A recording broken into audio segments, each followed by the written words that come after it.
12 लोगों को लाइन में लगाकर भून दिया एक एक करके। थी तो बहुत खूबसूरत, लेकिन भीतर से उतनी ही क्रूर और दुस्साहसी। नाखून उखाड़ती थी, चिमटे को आग में जलाकर लोगों को दागती थी और फिर आंखें निकाल लेती थी। फूलन देवी की कट्टर शत्रु थी। बेहमई कांड का उसने बदला लिया था लाला राम और श्री राम के साथ मिल करके। 1981 में फूलन देवी ने बेहमई कांड किया था।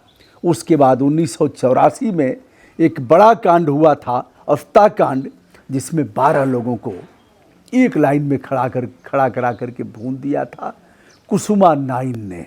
एक ऐसी डकैत, जब 2017 में उसे फांसी की सजा होती है तो वह गुर्रा करके कहती है, गुर्राती है फक्कड़ बाबा, रामाश्रय तिवारी और फक्कड़ बाबा की तरफ गुर्रा करके कहती है, आंखें लाल लाल करके, बाबा तुमने यह सब कराया है। यदि तुमने आत्मसमर्पण नहीं कराया होता तो हम बीहड़ में राज करते। आज यह दिन देखना नहीं पड़ता। फांसी की सजा जिस 10 सुंदरी को हुई, बाद में उच्च न्यायालय ने उस फांसी की सजा को क्षमा करते हुए आजीवन कारावास में परिणित कर दिया। ऐसे कुसुमा नाइन की बात कर रहे हैं हम। कुसुमा नाइन अब नहीं रही। कुसुमा नाइन को कानून ने तो मारा ही, फांसी की सजा तो नहीं हो पाई, लेकिन प्रकृति ने मार दिया। रविवार को संजय गांधी आयुर्विज्ञान संस्थान लखनऊ में उसने अंतिम सांस लिया। जालौन में अंतिम संस्कार कर दिया गया। चंबल की शेरनी और चंबल की रानी के नाम से कुख्यात कुसुमा नाइन। देखने में काफ़ी खूबसूरत, लेकिन भीतर से एक ऐसा शैतान उसके दिल में बैठा हुआ था जिसके यहाँ दया नाम की कोई चीज़ नहीं थी। कुसुमा के डिक्शनरी में नहीं थी, दया नाम की का कोई शब्द नहीं था। और जिसको चाहा नाखून उखाड़ा, जिसकी चाहा आंखें निकाल लिया। आज आंखें जिनकी निकाली गई वह लोग भी अंधत्व का जीवन जी रहे हैं। प्रकाश छिन गया। देखा जाए, बेहमई कांड हुआ था 1981 में। फूलन देवी ने 20-22 लोगों को लाइन में लगा करके मारा था, जिसका बदला 1984 में कुसुमा नाइन ने फक्कड़ बाबा के साथ मिलकर के लिया। इटावा की जेल में वह उम्र कैद की सजा काट रही थी। सबसे बड़ा अपराध उसका जारी है, आईएएस अफसर का भी अपहरण कर लिया। ऐसा आईएएस अफसर जो भारत सरकार में रहा, गृह मंत्रालय में रहा, और उसका अपहरण करके, जो डिप्टी डायरेक्टर रहा, उसका अपहरण करके, नाम था हरदेव आदर्श शर्मा, और यह कल्याणपुर में रहते थे, कानपुर के। वहाँ से गए थे इटावा के एक निमंत्रण में, वहीं से अपहरण कर लिया। अपहरण करने वाले कुछ और लोग थे। अपहरण करके कुसुमा और फक्कड़ बाबा के गिरोह में 25 लाख रुपए लेकर के दे दिया कि हमें 25 लाख दे दो और इसे लो, यह सोने का अंडा उगलेगा, जितना चाहो ले लोगे। अब अपहरण करने के उपरांत संदेश भिजवाया। पवन उनका लड़का, यानी जो आईएएस अफसर रहे हरदेव आदर्श शर्मा, उनका लड़का बीहड़ में जाता है। पवन, पैसे की मांग होती है, वह इतना पैसा देने में असमर्थता जताता है। बुरी तरह से कुसुमा नाइन और फक्कड़ बाबा ने उसे पीटा। पीटने के बाद कहा, सीधे निकल जाए यहाँ से और पैसे का इंतजाम करके आओ, अपने बाप को ले जाओ। पैसे का इंतजाम नहीं हुआ। भारत सरकार की नुमाइंदगी करने वाला वो आईएएस अफसर और प्रदेश सरकार, 3 प्रदेशों की सरकारें, राजस्थान, मध्य प्रदेश और उत्तर प्रदेश की सरकार टुकुर टुकुर असहाय होकर ताकती रह गई और आईएएस अफसर की हत्या हो गई। देखा जाए, जनवरी 1995 में 8 जनवरी को अपहरण हुआ था और 19 जनवरी को 3 गोलियां मार करके नहर के पास उनकी लाश बरामद हुई। दोस्तों, यह था।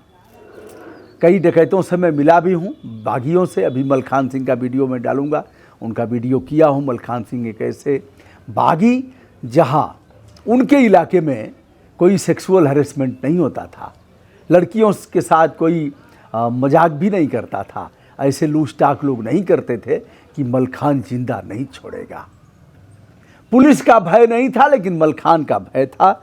उनका भी मैं वीडियो किया हूं और शीघ्र ही आपके सेवार्थ उसे प्रेषित करूंगा।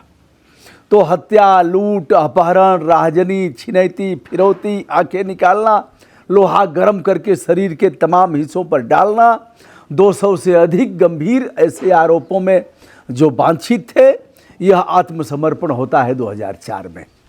उनकी इच्छा थी मुलायम सिंह यादव के सामने हम आत्मसमर्पण करेंगे।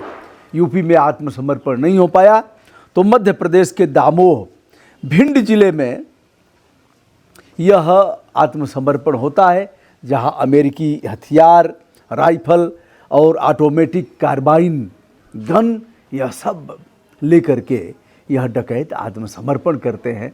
इसको पूरी दुनिया ने देखा।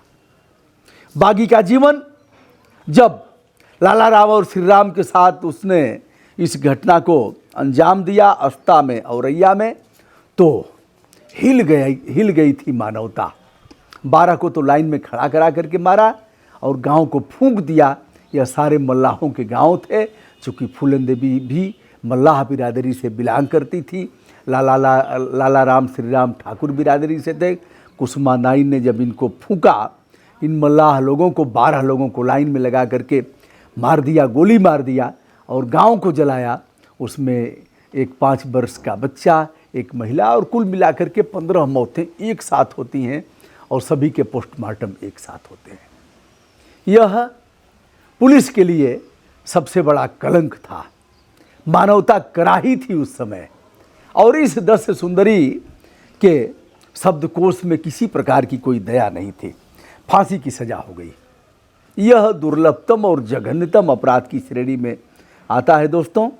फांसी के बाद, चूँकि मैंने पहले भी बताया है, सुप्रीम कोर्ट के कई ऐसे विनिश्चय हैं जिसमें उन्होंने कहा है कि अत्यंत दुर्लभतम मामलों में ही फांसी की सजा दी जानी चाहिए, अन्यथा आजीवन कारावास, वह जीवन भर जेल में रहेगा।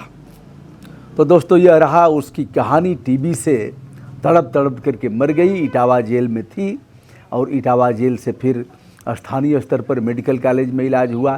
तत्पश्चात इलाज होता है संजय गांधी आयुर्विज्ञान संस्थान लखनऊ में, जहां उसने रविवार को अंतिम सांस लिया और फिर जालौन में उसके पैतृक गांव में अंतिम संस्कार किया गया। अस्ता गांव में घी के दिए जलाए गए हैं, जहां आज भी जिनके घर के सदस्य मारे गए थे लाइन में खड़ा करा करके, उन लोगों ने प्रसन्नता की अनुभूति किया है। और उनके लिए रविवार का दिन किसी होली, दीपावली और बड़े पर्व से कम नहीं था। यद्यपि डकैतों का अवसान हो गया, समय के साथ वह बीहड़ खत्म हो गए, बागी खत्म हो गए, डकैत खत्म हो गए, लेकिन कुछ जिंदा हैं जिनकी कहानियाँ अभी भी सुनाई जाती हैं। यह कुसुमा नाइन, जिसे आपने पढ़ा भी होगा, फूलन देवी की कट्टर शत्रु थी और फूलन देवी भी थर्राती थी कुसुमा नाइन से, जिसका दुखद अंत एसजी पीजीआई लखनऊ में हुआ। दोस्तों, मैं हूं ब्रजभूषण दुबे। संपूर्ण विनम्रता के साथ हमारा प्रणाम स्वीकार करें।